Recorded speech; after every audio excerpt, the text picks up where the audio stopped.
دا ګره ده له شنو اوبو ډکه او شین رنګه څلورلارې د لوګر ولایت په مرکز پل عالم کې د 2 تنو ملي سوداګرو په مالي ملاتړ له پل عالم ښاروالۍ سره په همغږي د شاوخوا 2 میاشتو په موده کې د څه باندې 1 میلیون افغانیو په ارزښت په اساسي او پخه بڼه جوړه او تیر ماښام د لوګر ولایت د والي او سیمه ییزو مسؤلینو له لوري ګټې اخیستنې ته وسپارل شوه. د لوګر والي د ملي سوداګرو دا نیکه چاره وستایله او د دې ولایت په نورو سوداګرو یې د ورته پانګونې غږ وکړ.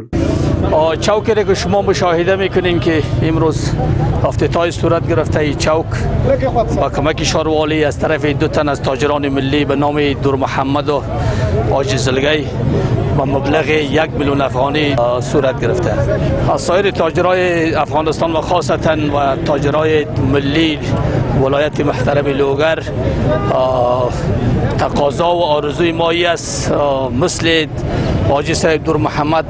واره و همچنان مثل حاجی صاحب زلگی واره در کنار ملتشان قرار بگیرن و تلاش بکنن که در سرزمینشان سرمایه گذاری بکنن. د پل عالم ښاروال هم د دې کار له اوسیدونکو څخه د یادې څلورلارې د ساتلو غوښتنه وکړه او د نورو ورته پروژو د پلي کولو ژمنه یې وکړه. د لوګر ولایت ټول ولس ته د دغه چوک مبارکي وایم چې د موږ په لوګر کې د یو داسې چوک افتتاح وشو چې په نورو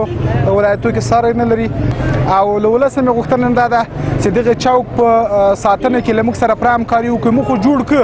نور په ساتنه کې موږ سره باید ټول ولس چې څوک بازار کې اوسېدنه لري باید موږ سره د دې په ساتنه کې همکاري وکړي. هیره دې نه وي چې پل عالم ښار کې څه موده مخکې هم د یو ملي سوداګر له لوري د څه باندې 1 میلیون افغانیو په ارزښت ورته څلورلارې جوړه شوې وه.